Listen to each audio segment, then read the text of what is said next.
విజయవాడలో ఒక రోజున ఒక పెద్ద హాల్ తీసుకొని ఆ రోజున ఇలాగే ప్రార్థన పెట్టారు. వచ్చారు, ఒక 1000 మంది వచ్చి ఉంటారు. అందరూ నోళ్ళు తెరిచి పరవశం చెందుతూ నేను చెప్తున్న ప్రతి విషయానికి ప్రార్థనలు చేస్తున్నారు.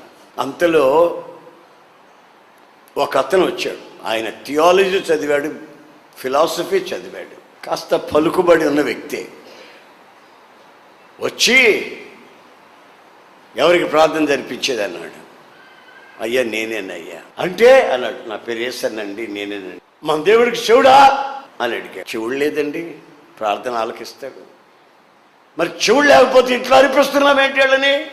గొంతు కోసిన మేకల్లాగా అరుస్తున్నారు వీళ్ళంతాను, ఇది కూడా ఒక ప్రార్థన అన్నాడు. నాకు చాలా దుఃఖం అనిపించింది. హెబ్రీ పత్రికలో నేను చదివినప్పుడు అక్కడ ఏముందో తెలుసా?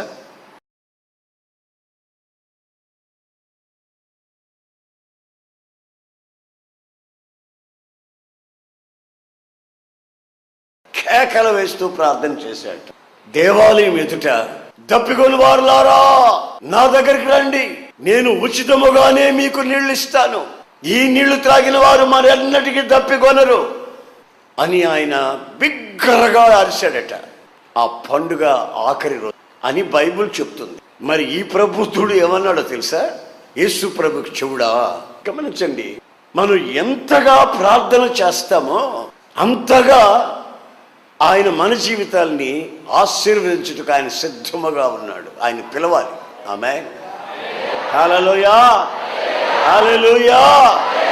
మనం ప్రార్థన చేస్తే మన కులస్తులు ఏమనుకుంటారో, మనం ప్రార్థన చేస్తే మనతో వచ్చిన వాళ్ళు పెద్ద భక్తురాలు అని అనుకుని పరిహాసం చేస్తారేమో, మనం ప్రార్థన చేస్తే పరిస్థితులు ఎలా ఉంటాయో, క్రిస్టియన్స్ అనుకుని మన పిల్లలకి పెళ్లి కావేమో అని అనేక మంది అనేక రకాలుగా ప్రార్థన చేసేటప్పుడు మౌనముగా వాళ్ళు కొనుక్కుంటున్నారో ప్రార్థన చేస్తున్నారో తెలియనట్టుగా రహస్యంగా క్రీస్తుని ఒప్పుకోకుండా క్రీస్తుని మన ప్రార్థన ఏం చేయాలంటే నిలబెట్టాలి.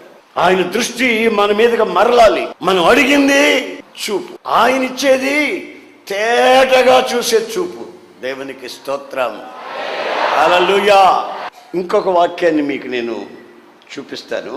ఆ వాక్యం ఏమంటుందంటే, ప్రార్థనలో నీవు కన్నీళ్లు విడిచే ఆ పరిస్థితిని నీకు చెప్తుంది. కొరింథీ 2వ పత్రిక 2వ అధ్యాయం 4వ వాక్యం. దైవజనుడైన పౌలు యొక్క మనస్సులో ఉన్న ఆలోచన చెప్తున్నాడు. మీ ఎడల నాకు కలిగి ఉన్న అత్యధికమైన ప్రేమను బట్టి ఎంతో కన్నీళ్లు విడుస్తున్నాను. దైవజనుడు చెప్తాడు సంఘానికి, మీ నిమిత్తమై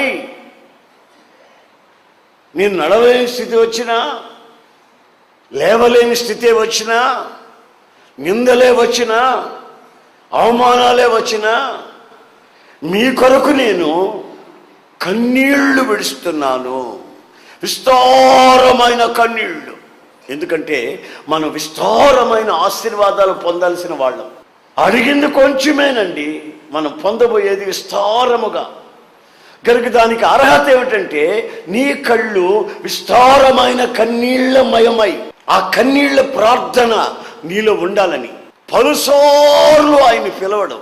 ఆ పిలుపులో కన్నీళ్లు, ఆ పిలుపులో నీ కోరికను చెప్తావు. మరొక చోట రాయబడింది ప్రకటన గ్రంథంలో, ఏమని తెలిసిన? నీ కన్నీటి ప్రతి బాష్ప బిందువుని నేను తుడుస్తాను. ఆమేన్, హల్లెలూయా.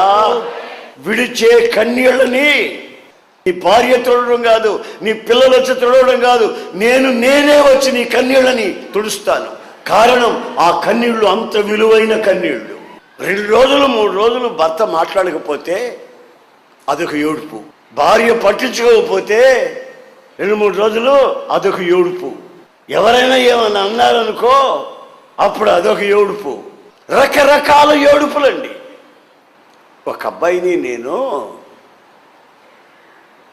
ఒరే చల్లటి నీళ్లు తాగాలి, అక్కడ బడి దగ్గరికి వెళ్ళి ఐస్ అమ్ముతున్నారు, అవి తీసుకురారా, నీళ్ళలో వేసుకొని తాగుదాం ఇద్దరిని అన్నా. ఆడెళ్ళాడు, గ్లాస్ తీసుకుని, పెద్ద గ్లాస్ తీసుకెళ్ళాడు. 2 రూపాయలకి కొన్నాడు. అప్పుడు 10 పైసలు ఐసు కొన్నాడు. వాడు ఎంతకీ రాకపోతే నేను మేడ మీద నుంచి కిందకు చూశా. ఏంట్రా వాడు రాలేదే, చాలాసేపు అయింది వెళ్ళిని. వాడు అక్కడ కూర్చొని ఏం చేస్తున్నాడు తెలుసా? ఒక్కొక్క ఐస్ తీసుకుంటూ నోట్లో పెట్టుకోవటం, 2 లాగులు లాగటం, దాంట్లో పెట్టడం, ఒక్కొక్క ఐస్ తీసుకొని 2 లాగడం పెట్టడం.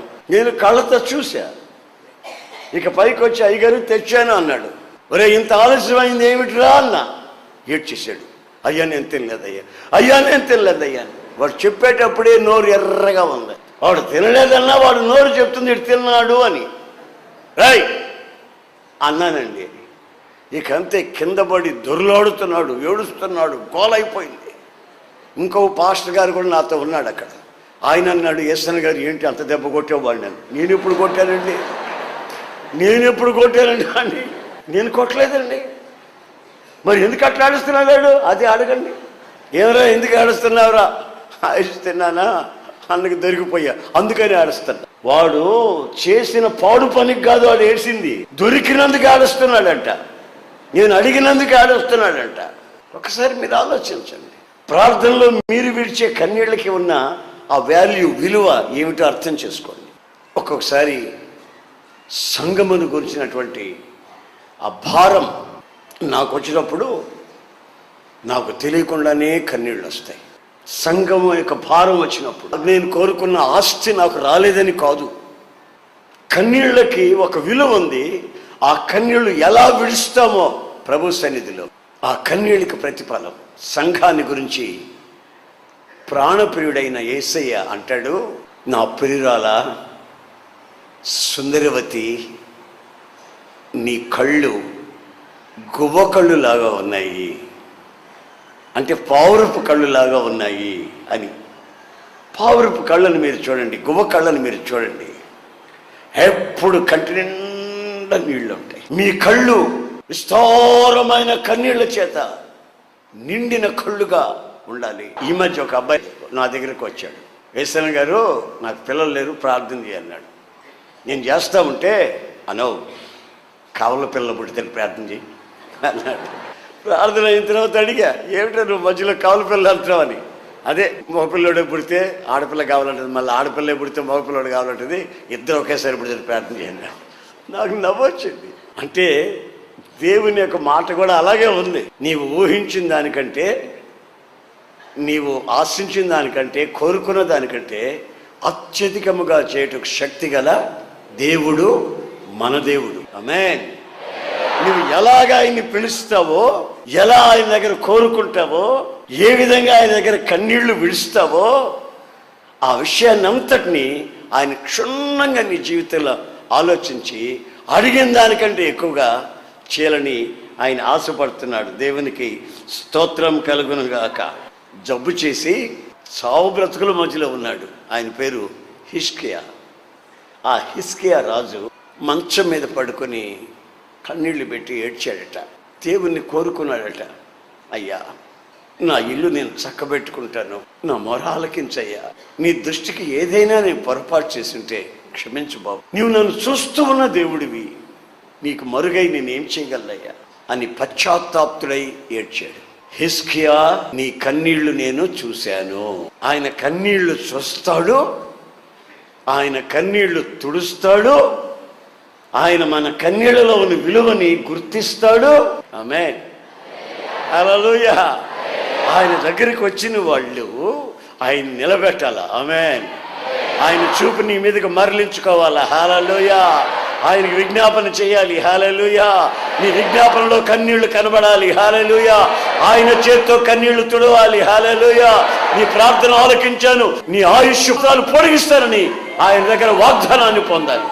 కనుక నా ప్రియమైన సహోదరులారు, ఇదిగో నా 2 చేతులు దండం పెట్టి మీకు చెప్తున్నా, ఆయన సన్నిధిలో నీవు ఏదో ఒక ప్రత్యేకతని అనుసరించి అనుభవిస్తూ ఆయన దగ్గర నుంచి పొందే ఆ మహిమగల ఆశీర్వాదాన్ని, ఆయన వాగ్దాన పరిపూర్ణతని నువ్వు మెండుగా నిండుగా అనుభవించాలని లేఖనాలు హెచ్చరిస్తున్నాయి.